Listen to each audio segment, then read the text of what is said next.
Okay. All right, everyone. I have got another awesome episode with Dr. Nima Rahmany, who was on the podcast earlier in 2023 with what is still one of the most popular episodes, where we talked about sex and money for the Spicy Money Wow. I series. wonder why people I wonder why people are so intrigued about these topics. Hey, Right? Hannah. Right? Yes, because it's just so there's so much to dig into and to dive into, and there's so much trauma that people hold in both areas, right? I just did a So, master class yesterday and I went over kind of like the with money, and the previous week I did it with sex. And I went through this beautiful graphic that my team designed based on your brainchild, Hannah.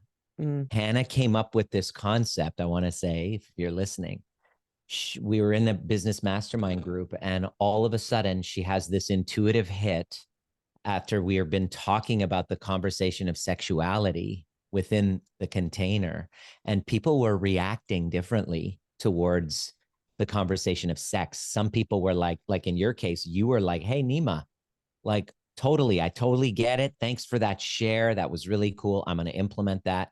And then other women in the group were totally triggered by the mhm. conversation. And so this started this inner journey for you, which I want to just first acknowledge you.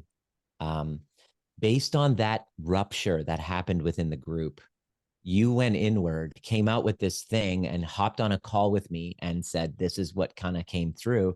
People with different values in sex are going to react differently. And this is what the different stages are. And I just looked at that and I was like, oh my God, that applies to love. That applies to money. And just like I do, Yep. I'm an integrator. I listen to information, I digest it. And then all of a sudden, have you ever done that? It goes to like 10 different things. It grows. And you're like, oh my God, I just took that concept and developing it through my lens, it just becomes huge. So thank you for that. I wanted to say I owe that all to you, that part of it. Although the Yeah. conversations that come from it have been amazing, but I owe that source of that is all because of you, my dear. So thank you. Yeah, you're welcome. It was this it truly I don't get like full downloads of what something looks like very often. That's not typically how my inspiration comes to me, but it does sometimes, right? It's like I can pinpoint, on one hand when it's like this is a thing and here it is and it's fully fleshed out. Like, whoa, that was crazy. Um, and that was, yeah, it was just, Came through you. yeah, yeah. And after it was done, it was like, oh yeah, I don't really want to pursue that myself. Like that was for a different context, Yeah. right? So you Like, said, here, this is take it for you, describe it, that just a gift for you, and just use it. And I was like, yeah, oh, okay, great. I'm just going to make sure that you have all the credit for where it comes from, where the germination of this idea, because this idea, since it came out, I wanted to tell you, Hannah, it has blossomed mm, into something that people are messaging going, I've never had my life explained. Like, I realize that I've been living in a fantasy land. I've been projecting over other people. I realize the work that I now have to do. Like, it has opened so many hearts to the path towards their own healing with love, with money, with mm. sexuality. It all has to do with what was not resolved in your body. And we bring that up and help people get to the bottom of it now. Oh, okay. So people are going to be super confused if we don't Okay. at least say what we're talking about. So, you described the situation, right? What happened, and that's accurate. And then what came through was that we are all on a spectrum, right? And so, for anyone who listened to a couple of episodes ago, I talked about my children, who are on the autism spectrum, two of them. And so, this like thinking of things in terms of being on a spectrum has just been like at the forefront for me We're all lately. on a Like, spectrum, we're all on so many spectrums, so right? many spectrums. Everything. And so this particular spectrum that dropped in was like it's a spectrum from repression to addiction. Mhm. And so repression on one side, then what's the next step up from repression? Inhibition. inhibition, and Yeah. then balance in the middle, Balance in the and middle. then And then on overt, the right side, there's an overt expression, and and then then addiction. addiction. And so the thing that came through along with that, beyond, like filling out, okay, what does repression look like? What does inhibition look like? What does balance look like? What does overt expression look like? What does addiction look like? So we With really, money, with with sex. with money, with sex, with love, Yeah, right? All of it. exactly. And so that was some of we like met and we talked about like, what does this mean? What does that mean? It's But just the other fire. aspect, I love yeah, those conversations. so good. The other aspect was that if you are two away, if you are two standard deviations Places, away, right? two places on the spectrum. If you're two spots Mm-hmm. away from the other person, go ahead. Then you can't hear them. It doesn't, if you are overtly expressing either Money in or sex, money or sex, so overtly expressing, meaning with money, that would be flashy. flaunting it, Mm-hmm. flashy with the Ferraris on on social media. Look at me, Right? I You've drive got this your, nice car. Look at my house. yep. Garrett J. White does it really well, by the way. I follow Garrett J. White. This dude on Instagram, this dude he helps men, but he is not shy about really overtly expressing the Lamborghini, the house, the whatever, because that's what he's marketing. But Mm-hmm. that kind of like it magnetizes a certain type of person and it repels a different type of person. It's Yep. where it creates polarity. So what you're saying is if you're two standard deviations away from somebody in love, sex, or in money, like in this case with Garrett J. White, you're going to either be attracted or you're going to be completely repulsed, Yep. repelled by it. And so that is just what it is. What is it? It's just a fact of life when we're Mm-hmm. dealing with these, really important topics that keep us kind of stuck because we're worried about what people think. This is to say that if you have an overt expression with money and that's how you're living, somebody who's inhibited with it can't help but look at you and say, what the F are you doing? Like, you are not spending your money in the correct way because it should be done according to my values. We Right. spend money with sexuality. It's all based on values. And those values have so much to do with your upbringing, your religion, your trauma history. And so we're worried about what other people are thinking of us in terms of money, in terms of our sexuality. We want others to validate us and we want everybody to be okay with us. But it literally, if you're a different value system, it's impossible for you to be approved of by everybody, which then creates this inner conflict. Do I express myself authentically, or do I just move towards attachment to other people's, I'll stay. I mean, how many clients have you worked with that want to become wealthier, but then they realize if they become wealthier, their family members are going to have a judgment. They're Yeah. going to be judged. They're going to be like, oh, must be nice. They're going to be those people. So that Yep. keeps them stuck in that level, right? Same thing. Yeah. Yeah. And that's where the money stories are, right? For me. So what's when you do have more money, what are those stories and who's saying them?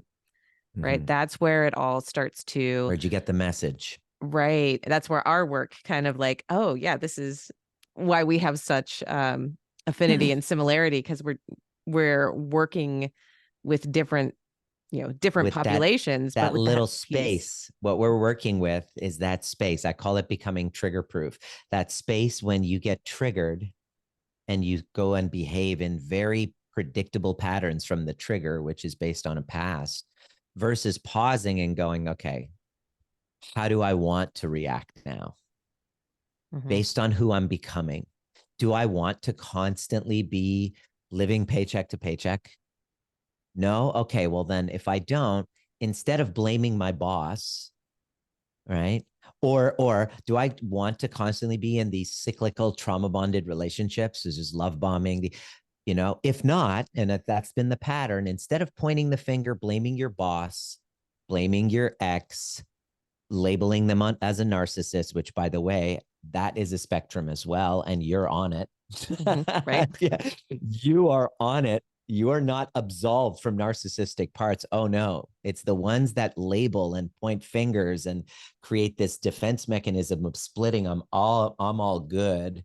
I'm the victim. That person is the evil one. Those people are doing splitting, which is a narcissistic trait. It's a narcissistic defense strategy. So it's really important for us to really start to examine what happens in that space between stimulus and response. How are we reacting? Are we reacting with judgment? Let's pause and see, where's that coming from? Oh, geez, rich people are bad. People who express sexuality are sluts. People who dress like that, like what we project literally is becoming our world. And so we all want healthy relationship with money. We all want to be prosperous. We all want to like have good sex in a relationship which we feel safe in. We're not having to chase or like abandon our hearts to be in that relation. We all want that. We say we want that, but the problem is our bodies are behaving in a different way. Then it's important to stop pointing the finger and realize, of course, there's external factors that create that, but there's also internal ones. And these internal ones, like, what do I feel I deserve? How much money do you want to make? It's like, oh shit, I'm just complaining about, how there isn't enough. Well, how much would you like to make? Oh, I never thought of that. Interesting how you never thought of that. You're focusing on that. Okay, well, I want to make, let's say, six figures. I want to make 100K a year. Okay, great. Try that on. All of a sudden they try it on, and what happens in the body? They contract and they're like, I'm like, oh, what was that? The notion of you making what you want is causing your body to contract. What's going on there? Have you stopped to look at that? That's an internal force. Well, we start to explore it. What do they say? They say, well, I don't feel like that's even possible for me. Ah, well, why not? Well, I'm too dumb. My dad said I was this. I don't have an education. Ah, now we have an awareness of why we are exactly where we are without playing victim to somebody else, without blaming ourselves, because it's not our fault. We had no chance. I was given this information. I was given this identity before I even had the conscious awareness that I was in the identity. It's like I was born into a fishbowl of dirty water. When you're born into a fish, you're a fish born into a fishbowl of dirty water. You don't know that it's dirty. Right. You just think that it's just normal. And so our work then is to start to become aware of this, that it didn't start with us, and then jump out of that fishbowl into a healthy one and start to question everything from this new lens of who you're wanting to be. And that's going to take some guidance. It's going to take someone you care about, like somebody you trust, holding a mirror going, hey, take a look at that story again. Somebody who's willing to look at their own stories, not as a guru on a pedestal, but as kind of like a guide that works with you, who's just, on the same path as you and just maybe a couple chapters ahead. And then by examining that, we can rewire this bracing when it comes to sex or money, and then relax it. Even with sex, Hannah, I had a client who 10, 15 years married. She just really resentful of him. They don't talk about it, but she just doesn't enjoy sex. And so I took her through a process where I got her to kind of feel into what's going on. And I said, so what? Her body starts bracing. I said, so what happened? She goes, well, it's this feeling like it's my duty that I have to do it. I said, oh, okay, let's explore that. And so we explore this duty. And she realizes her husband never made her feel like it was expected or dutiful of her. She had a Catholic background and she thought it was bad. So she has it's bad. I'm bad for even wanting sex. So I'm going to shut down my sexuality. And so when my husband wants it, I enjoy it and it's receiving, but there's this bigger part of me that thinks it's wrong. And so she realized it was like, oh my gosh, this disconnection from my husband isn't my husband's fault. I've been disconnected from myself. So she was then able to release that and then now get into a really an intimate conversation with her partner. And now the sexuality is starting to flow again. Right. But it's, I don't know, this is like going down a rabbit hole, Hannah. It's Oh, scary. uh, Like, where are we yeah. going with this? I don't know. I do know. The thing that was just coming up for me as you were telling that story is that um again, going back to the this is all a spectrum, is that our different pieces of us, our different parts are also on a spectrum. And so what you were saying about, oh, like I actually do enjoy this. I want to be intimate with my husband, and something about it feels repressed. Right. So that's Bingo. that repression piece. And so That's the repression piece. there is repression, even if you consciously are like, I don't want it to be there. There's a part That's of right. you, right? So then It's in your body. these two parts are not agreeing. And And so that repression comes from a trauma. mhm, It always comes from an injury. A trauma is an injury. We think of trauma like, oh, like sexual trauma, which is obvious. If you were cheated, lied to, stolen from, if you, like many men, like I had financial trauma after my divorce, I lost almost everything. Well, I lost pretty much more than half of my assets to somebody who, didn't have much coming in, right? I had more to lose. And so I've been carrying around. So we divorced in 2011. I've been carrying around this resentment towards women, towards, like this financial trauma and mhm, resentment. So it really colored my perceptions of women, of marriage, until I met somebody who actually validated everything that I believed women to be. mm. Can I get your consent to really get nasty with what my shadow was saying at the time? Yes, yeah. This is an important story. Yep. Yeah. Um, so the story that I made was that women are just a bunch of gold digging whores after my divorce. And so imagine if which was part of my financial trauma, but which is, why do you think, like, if I was carrying that around, what kind of women do you think that I was meeting? Gold diggers. Right. Bingo, bingo.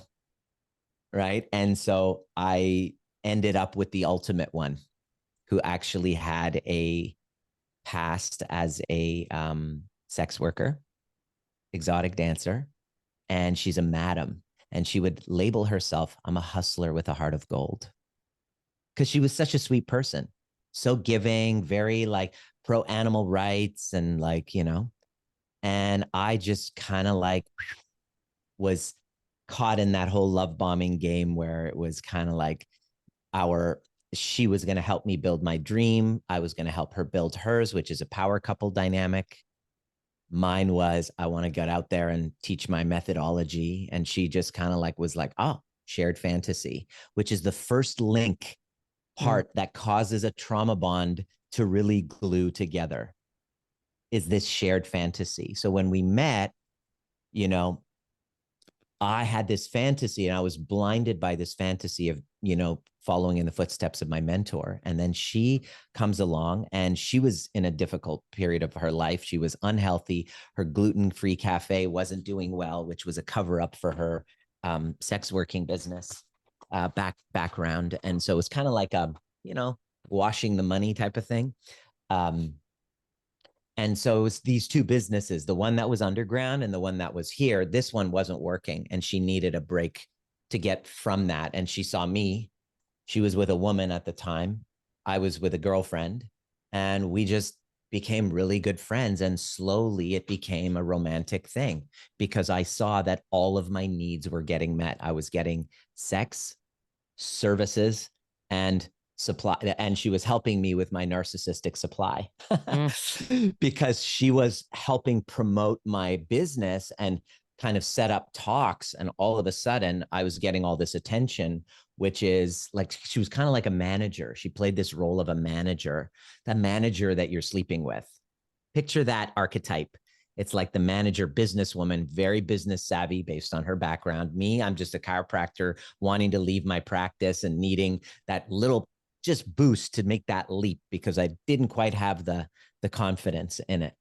And boom, she didn't need the money. She had her own business. So I was like, wow, this is amazing. And the sex, it was just all 50 shades of all sorts of, like a mix. And my Yeah. parents were watching going, make sure you have a contract. Are you sure about this? I was just like so hell bent in proving everyone wrong with my new business because I wanted to leave chiropractic. And my parents really weren't all in with that idea. And so here I was. Next thing you know, we start this relationship. And 4 years later, it becomes this trauma bonded, volatile push pull dynamic, which became violent. Had a huge wake up call where the police were actually threatened to be involved. And I was like, oh shit, I could lose everything right now. And she basically held the cards after the event where I physically assaulted her. I slapped her and it was like, oh my God, what the fuck just happened? And we were kind of in the process of trying to heal from it. And I was like, what do you need to feel safe? Well, I need money and uh to not um call the police. I was like, are you going to call the police? My biggest fear was her filing a police report. I'm like, what do you need to make sure that you do not file a police report? Ah, okay, well, I need money. I need back pay for all the great things that I did for you in the past. And I was like, oh, fuck. In that moment, I realized I had been maybe like, oh, shit, what have I gotten myself into? Because if I knew that if I left this relationship, that she would definitely file a police report. And I was like, oh my gosh. So what do I do? So what do you do? Self-preservation. I tried to play house, tried to kind of create as much space and do my own healing so that one day I had enough courage to leave, not worrying about the reputation repercussions. Cause now, I'm a public figure.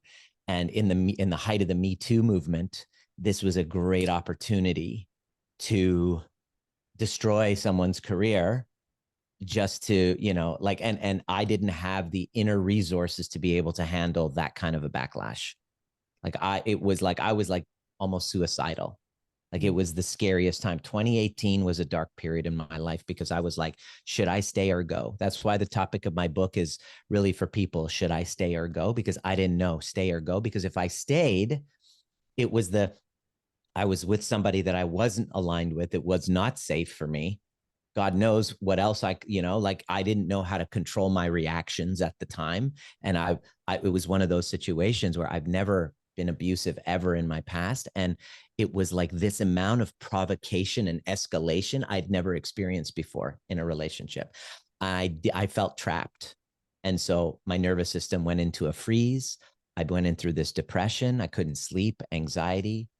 And that's when I started my journey. And I met Dr. Russell Kennedy, and I started my journey in learning how to heal at a somatic level and really get and unpack my sexual shadow history to see, Nima, even though this is a shitty situation, it's terrible that you're in that.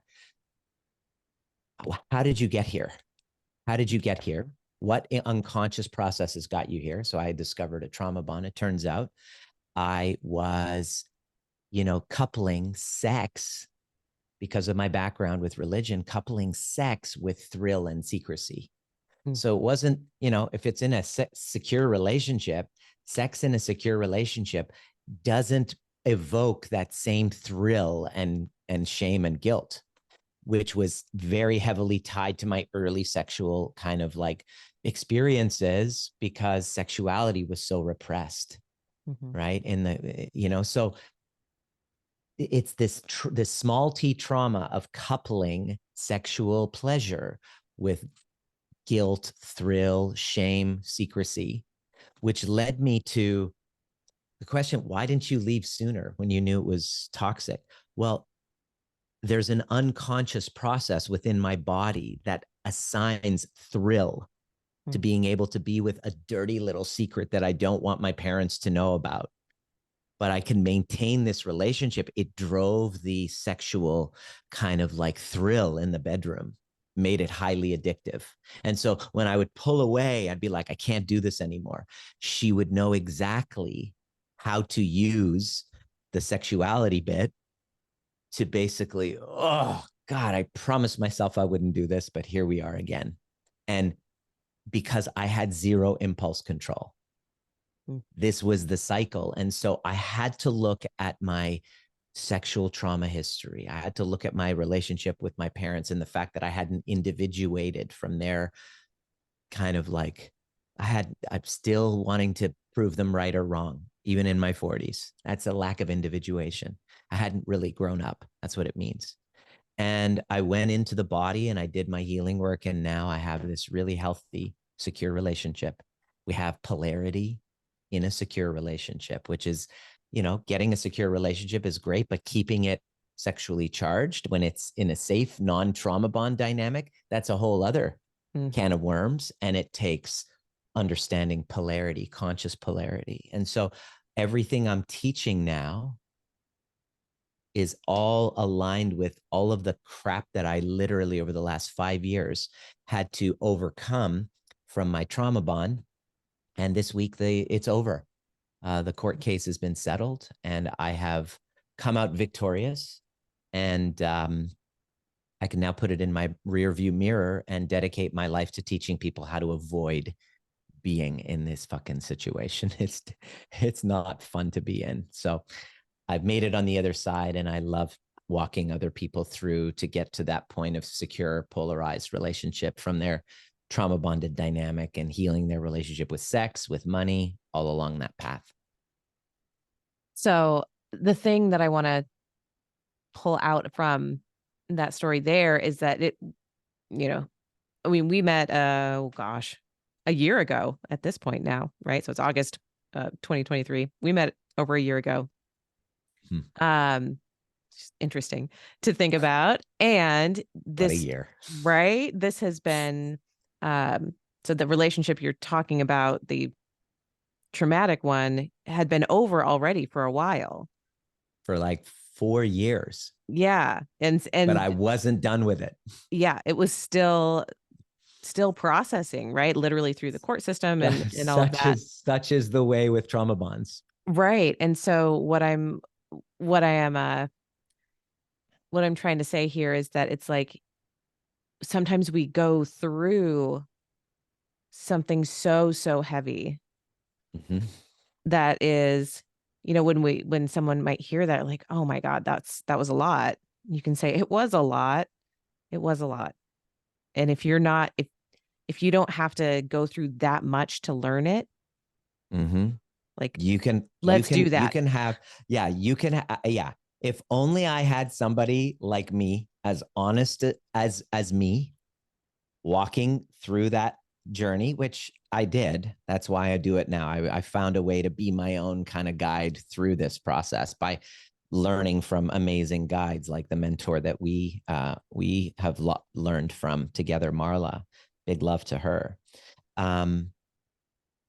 It's through that process of like having somebody that you trust who can kind of like validate your experience, but not like just keep you stuck in your story, constantly call you to, yeah, okay. And who do you want to be through this?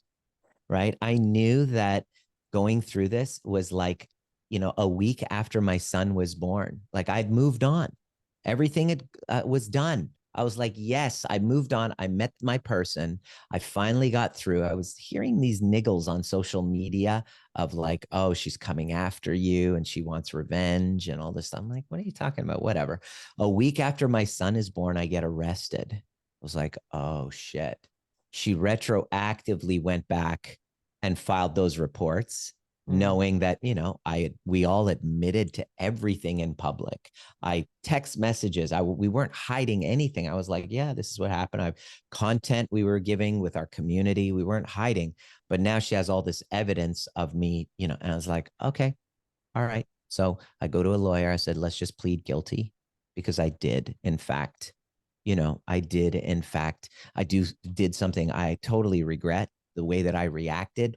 I constantly like, how the hell did I get to that point? Right. It was like, if you've ever experienced this point where you completely lost your shit, and then 2-3 days later, you look back and go, whoa, like you're embarrassed by the way that you reacted. Just know that I 100% can relate. And that's exactly what it was. But more importantly, how do I make sure that never happens again? And that's how Trigger Proof was born. I went through the legal process. It took about 3 years. Well, now let's go. It's, 3 years, 3 years nonstop of living with this dark cloud going, what's going to happen? When is it going to end? With somebody that doesn't want it to end. They want, there's kind of like a meaning in the fight itself. They've turned it into a gender issue. They've completely, confabulated things, dragged your, reputation through the mud, smear campaign, all of it. And it's like surrender to it all and just go, all right, I'm just going to take all of it, just own all of it, and just be committed to the truth each step of the way and trust that that will, on the other side of the truth, with a dedication to helping other people through the exact same thing. The dedication is, when this dark cloud is finished, I don't want to live looking at this dark cloud for the rest of my life, which is what people do when they're trying to escape from trauma bonds. They're looking at the person and they're just like, oh, their focus is on the person, right? And it's like, just put that aside and just, who do you want to be on the other side of this? Well, I want to be, first of all, an amazing dad, because I feel bad. Here I am teaching about intergenerational trauma, and my son is born into this. It's like, can you catch the irony here? I'm here teaching the world about that. And my son is now, without any fault of his own, born into an environment where his parents are at war.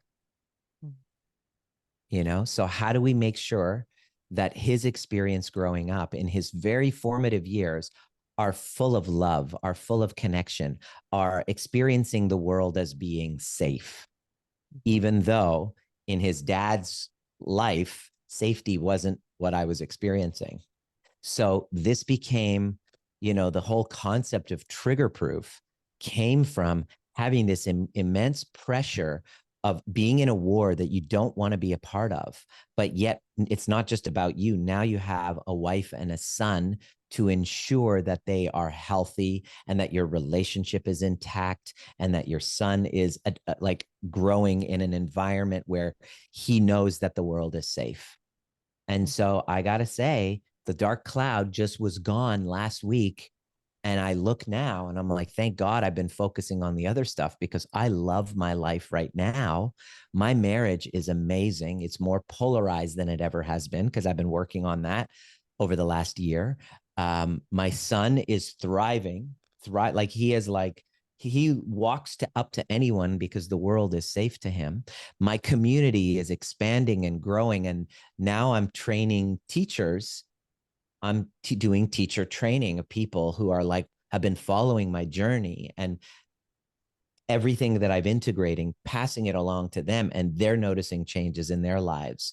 And they're, so it's like everybody, as I've been rising, a rising tide lifts all boats. I've been rising, and this beautiful community of cycle breakers are rising with me. And so I'm super duper proud of that. And that's been, the catalyst for all of this stuff. I wouldn't be here if it wasn't for that. Right. And there's a book coming out next year about this exact whole journey of how to break free from these trauma bonds, called Becoming Trigger Proof. Well, we'll have to do another podcast when it's a launch season for the book. That's super exciting. So down. I'm so down. Thank you so much. Thanks for letting me rant. This has been very therapeutic, by the way. Yes. Always, as our conversations always are. Yeah. The reason that I wanted to like open up the floor for that share was because you are willing to share the parts that are so often completely hidden, right? That we don't want to experience. You said it with your own words. We don't want to experience that much pain. We don't want to experience financial trauma. And then we don't want to admit to it on the other side, right? When you say, this is how I felt about women because of the trauma I experienced in my divorce. In my divorce. Yeah. Yeah. And, then the trauma of, having hurt someone physically and done, been triggered into Mm-hmm. Reactive abuse. reactive. Yep, there we go. Yeah, And that most people will not admit to or speak to, and so it remains hidden that's right. and it remains hard to deal with And because heal. because if we can only heal as much as we're willing to look at. Mm-hmm. And so if Yeah. we're unwilling to look at it, like it's too painful, I got to keep it under Yeah. whatever, under the layers. I can't look at that. Well, looking at my own responsibility of it is very shameful. It's extreme. It's called ego dystonic. Our egos can't stand taking responsibility. It's a threat to our false sense of self, right? It's a threat, right? So, the Taylor Swift song, "It's me, hi, I'm the problem, it's me." That kind of like it's a celebration of somebody who dares to look at themselves and take ownership, because it's so rare for people to do that, but it's the only way to have a secure relationship Mhm. outside of ourselves, because we don't have a secure relationship with ourselves if we're not willing to meet those parts of us. It was Marla that said, our mentor Marla, that said that in order to have a secure relationship, we can't have that unless we're willing to let go of our victim story. Yeah.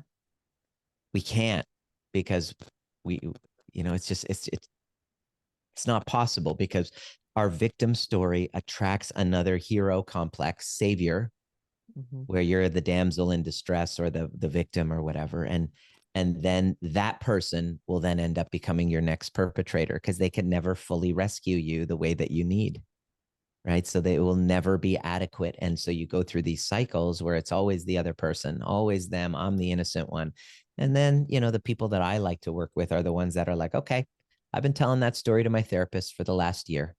They've been validating that they're a narcissist and whatever, but you're the first person that made me look at myself. And it's uncomfortable, but I'm ready to heal, because I don't want to keep repeating this cycle. Mm. So one of the topics that we wanted to discuss, and I think this goes straight into it really nicely, is the should I stay or should I go? Right? Like that's the piece, the question that someone might be asking, where you're like, okay, yeah, let's talk about it. What does it mean? What does it mean to stay? What does it mean to go? So where would you like to take that? Well, should I stay or go? First and foremost, if your safety is in jeopardy, then find a way to leave as fast as possible. Okay. So this conversation isn't for those people. This conversation that I'm talking about is specifically for people that don't, that they are, their safety isn't at risk for staying. Okay. So that's the first thing that I wanted to share. I always ask him, are you okay? And, oh yeah, we're fine. Like, he's not a threat. She's, whatever. It's just, I'm just stuck here. I was like, okay, great. This is for you. And I want to say this, I mean, in tying it back to money as well, this could be in work, Oh yeah. right? Oh yeah. Same thing applies. If you are in like a situation A that is job. like harming to you mentally, physically in any way, Yeah. like yeah, the answer is go. Leave. Yeah. But Yeah. if you're in that space of like, I am Mm-hmm. there, like I could Good stay, point. I could figure it out, Amazing. but I don't want to. I love it. I love that you said that, because just this week, two of my clients gave their resignation for their jobs. One works for the postal service, and she finally had the courage to leave. She was waffling on this. It's kind of like a toxic kind of narcissistic tyrant type of relationship with certain, you know, Right. where it's the same thing, and then another one was interior designer in a working for a salary for another, interior design firm, not realizing she has all the skills to go and get her own clients, right, and not work for a salary. And so finally she was pissed off enough to finally say, okay, I'm done. So two this week, broke up with their jobs. So it Right. works the same way in any relationship. I'm so glad you mentioned that. Should I stay or go? So this applies. So what I notice is there is a process that we talk about is called doing the work, and everybody thinks of doing the work in different levels. So there's a doing of the work of talking to a therapist and telling your story to validate your story. That's not going to help you know the answer, should I stay or go? Okay. The answer comes from really finding from the work. This is where I literally wrote the book Trigger Proof, a villain's journey to a secure relationship. And I call it that. And this goes with work as well. I call it that because in order to find the answer to that question, you have to first come to terms with the fact that by choosing what you truly want, you might have to be the villain in someone's story. Right? So should I stay or go? Again, you're focusing on what's happening out there. When you work on meeting the parts of you that you've disconnected from because you're afraid of what other people are going to think, and you heal those parts by doing the work, which is a body-based, kind of inquiry into understanding, where do you feel that you're not enough? Where did you disconnect from yourself first? Where did you choose attachment over your authentic expression first? Because once we heal the root cause of that and you resolve that, all of a sudden, nobody has to tell you, hey, Hannah, you should stay, or hey, Hannah, you should go. The knowing comes through you. And what we do with our cycle breakers to answer that question is we give them the skills to learn how to repair from a rupture, which is an argument. So because we don't have that modeled, we get into triggers, conflict, and we don't know how to repair. Mm-hmm. So we're sitting there because we haven't had repair modeled to us, a repair of an argument. How were you modeled arguments? They never happened for you, you never saw them, or it was like complete, rageaholic, crazy, and you weren't modeled how to repair. So they were just sitting there, open ruptures constantly. So without that skill, you could leave this person, sure, but you're still skillless in resolving what happens when you get activated in the relationship and how to repair from a conflict. The fantasy is, well, maybe the next person won't give me so much conflict. We're dealing with human beings here. And it's time to get out of fantasy land and learning how to repair from a conflict. Like a secure relationship happens on the other side of repairing conflicts. Let me say this again. This is big. Mm-hmm. So let's say my relationship with you, for example, Hannah, within the last year since you and I have known one another, how many times in our conversation and communication was there an unconscious, maybe pushing of a boundary, an internal boundary within you, within me, where you had to contend with yourself, should I discuss this with Nima or not? Mm-hmm. Right? Because the past version of you maybe would have been people pleasing and buried it. But this new one that you've been working on, Hannah, you were, hey, may I share how I'm feeling? This is what came up based on our last conversation. And you gave me an opportunity to really hold space and to hear you and then provide you with a caring kind of solution so that you knew how much your friendship meant to me. Can you see that we've become stronger on the other side of the repairs of those ruptures? Absolutely. And I think that's a really great example, because it's easier to leave a friendship. And so in this example, That's right. you know, Because we're not married. I'm not a client. You don't need me. You have other friends. You could have just said, fuck off, Nima. yeah, well, I mean, and so the truth of it, like truly, really, really, truly, my response, so what was modeled to me when I was a child was that my parents were very explosive. with each Ah, other. And so got it. they would scream, and it was really, Me really too. difficult to be a sensitive. I'm a super sensitive person, Oh yeah. which Hmm. but imagine me as a 5-year-old, right? Like Wow. just taking Wow. it all in, right? A super sensitive child. Oh, I just want to Right? give her a hug. She's so sweet. So cute, so sweet. She loves to draw horses all the time, right? Yeah, I mean, like Oh, that so was good. me. But the repair was just silence and me hiding and withdrawing. Mm, mm, So that was my response to there's conflict. In order to be safe, I will hide. mm. And so what that turned into as an adult is withdrawal, mainly emotional withdrawal. That's right. Yeah. You just don't want to burden anyone with it. You see it and you don't know how to talk about it. You don't know how to confront it. So you'll withdraw. And so, what was the impact of that for you? For me, that's where like it's really easy then when you withdraw emotionally from someone, it's very easy um, to see fault, place blame, all of the things Play the that victim. play the victim, right? Hmm. Yep. So like start projecting onto the other Hmm. person, and then just be like, well, that's not worth my time. Now, to be super clear, when what we're talking, like the situation we're talking about, I was in a place where I'm like, something feels off, and I Hmm. don't want to feel that way. Like Hmm. it was like again, like a boundary crossing thing where Hmm. my response was, I'm just going to withdraw, Withdraw. Yeah. but That's I your do, traditional response. but I don't like how that feels. Okay.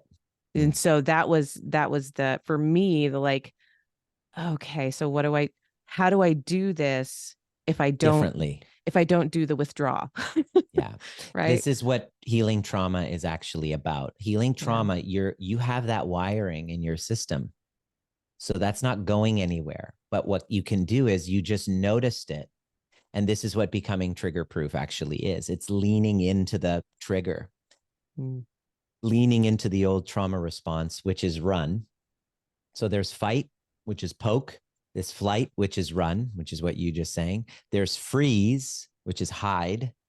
And then there's fix, which is kind of like fawn, right? And we all have a one that's primary that we base our relationships out of. And it also depends if you see them on a pedestal. If you see them up above you, then you're going to maybe fawn. Where if you see them below you, then you'll maybe fight. So we have different responses, and we use them at different times depending on our perception of their empowerment over and above us. So that's basically what we are contending with. These are the skills that we have created to survive childhood, but that fucks us over in our friendships and intimate partnerships and business relationships in adulthood, because what kept you safe in childhood doesn't foster healthy, secure relationships with friends like you and me in adulthood. So Yeah. you leaned into that. And then what did you do? Uh, I asked for a conversation, and Exactly. I told you how I was feeling, Mm-hmm. and you were able to, because you're also a conscious, growth oriented healing being, you were able to hear it and hold space for it. And we were able to do that. And gosh, I don't know, 2 or 3 times at least. We've had Yeah. different conversations like that where, you leave the conversation feeling like, huh, well, I feel heard and seen, and that the thing that I was feeling is now released, Mm-hmm. right? Like, oh, that's interesting and different, That's and a it feels skill. good. Yeah. So that's a skill I never had. I Yeah, didn't have that skill because my parents didn't teach it to me. So right. I remember several years ago going, okay, I don't care whatever distance I have to travel, whatever price I have to pay. The one thing that hasn't worked for me in my life has been intimate relationships, even relationship with men. So I have to acknowledge that I might be deficient in this muscle. And it's a muscle that can be learned if you're committed. And so I just became obsessed with learning how to repair, first with myself and then with others. And the concept of trigger proof was born. And so now I have secure relationships now because I'm secure with myself. And I have a secure relationship with you, for example, because I trust that whatever comes up between us, that I'm empowering you to communicate with me what your feelings are. And you know that I want to take care of them. I will, the way that you communicate, especially with feminine communication, triggers the natural providing and protecting instinct of a man, of the masculine, right? So I know that I have that. And I know that the way that we communicate what our feelings are and what's come up really can trigger a beautiful repair process, which, dare I say it, leaves and renders the relationship even stronger than before the rupture happened. Like a muscle that grows, when you rupture and then you repair with that person, they got to be it doesn't necessarily mean you have to repair with everybody, but I look at somebody like yourself going, I would love to maintain my friendship with somebody so like high vibing as Hannah Chapman. So I'm going to do what I can to repair, unless you cross a boundary and become a complete jerk, which I don't see you as doing. It's just not in your so. DNA. I'm gonna take care of whatever feelings you bring to me because your friendship is important to me. So this then becomes a conscious spiritual practice of working with the energies that come up within you and then being able to communicate that. And now this is the villain's journey to a secure relationship, is learning these skills. So that's the path that I take people through. And I really am excited for the book to come out and share that whole journey with people, but that it's possible. Now I have a secure marriage. We get into conflict. We kind of laugh. It dissolves in minutes. I know what to do. I know exactly how to respond instead of react. And I trust myself. And so giving my son the best chance of having relationships that are not codependent growing up. Right. So we're talking about the book, and that's not coming out till 2024. So what is coming out right now in like a couple of weeks that people Yes. can connect with Well, you? the best way people get started, people are like, can you hop on a call? And they resonate with what I'm saying. And I realized the best, instead of kind of hopping on and telling me their story, what I do is I have them come to my upcoming event. Most of the time, it's the overview experience. It's upcoming. Every month we have it. And it's a 6-hour deep dive where you get to really let me tell you your story. Instead of you telling me your story, let me tell you your story, having you just have your mind blown going, holy crap, it all makes sense. And then start the path of breaking that cycle. And then we hop on a call after you've had that. We get on a call and just discuss, what did you experience? And what are you, how committed are you to really healing this right now that you see the blind spots? Because like massive blind spots get revealed on that. And once or twice a year in the recording of this, in a couple of weeks, the end of September, I have the main event called Rewire: Love, Sex, and Money. Day one is love. We go into the cognitive, but then we actually go into the body. The afternoon is really dedicated to the embodiment neural exercises, much like, Joe Dispenza does at his seminars, where he has some theory and then he says, all right, guys, let's go in, and kind of builds that muscle of meditation. We do neural exercises to help rewire those old narratives about love, about money, about your sexuality. Oh, it's bad. So we start the process of untangling these trauma bonds with love, sex, and money. And that's coming up. And I'm super excited about it. Yeah, it was quite an event earlier in the year, right? The last one. And people, even from when we did the podcast the first time earlier this year, before the first Rewire event, the feedback that I got was that even just these concepts being put out into the world, like people were hearing this for the very first time in their whole lives. It's so brand new. And yet it's familiar, right? Because when we talk about it, they're like, oh my God, that's it. That's why me. it makes sense. Yeah. Yeah. And I And it got dissolves the so much. shame. Yes, I got so much feedback that this is changing my life already. Wow. Well, one of the women who came and she had a really screwed up narrative with money and her sales and her company, she was like at the bottom. Um, and she just realized, oh my gosh, I've been living here because of the conditioning. Right. And so nothing changed, still the same job. I spoke with her. So this is now 6 months post event. I was like, hey, how was it? You know, she's like, holy crap, this year has been a record year. I'm at the top of the company. And now I've started a side hustle now too. So it's just like, whoa, amazing how it's not just kind of like learning education here, but you're learning how to dance with that conditioning that's there, because you're not going to get rid of it overnight. You got to learn how to dance with the conditioning that comes up that stops you in your fear. And so another woman, within 3 weeks of doing that rewire, she found a new job that paid her what she was worth and got the benefits, and then she could work from home. So it's really cool. And then another woman, she was just tired of working for this mining company, and then all of a sudden said, I quit. And they said, well, why don't you just do contract work? And they're like, okay. She's like, okay. So now she works contract work, getting paid more for the same job at her own time. And she now has started schooling to do social work and stuff with that feeds her soul, because she doesn't want to work in the finance industry. No offense. It's No not for offense, everyone. no offense, Hannah Chapman. She was like, I don't want to work in the finance industry. I want to do something that's for my soul, which is what you're doing, by the way. You're taking, which is why I love what you do. You take the finance, but you go deeper into, like, the soul of the person with the money. Where does the money want to go? You ask the real questions. Right. Yeah, exactly. It's not for everyone.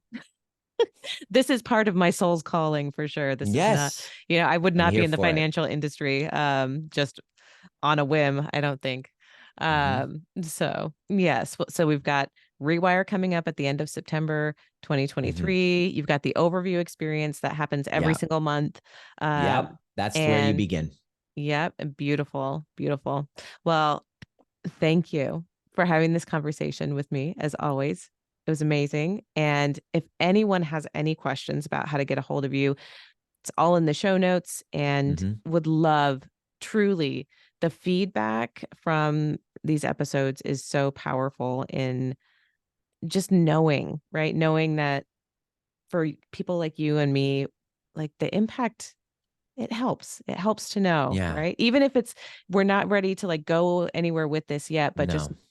like knowing that You're not getting the alone. You're information not out there. alone. And there is an answer if you're willing to move through the fear of engulfment, the fear of, Mhm. like, oh, I mean, there's everybody who's listening is going to be like, they know that there's something they want to change. And they say, yeah, I'm in. But then there's this shadow part that's trying to protect you from the unfamiliar, because even though doesn't feel good, it's so familiar, and there's a part of you that doesn't want to leave familiar. So only when your desire for change supersedes your fear of change will you actually change. Yep. And you'll get there. You will. You'll get there eventually.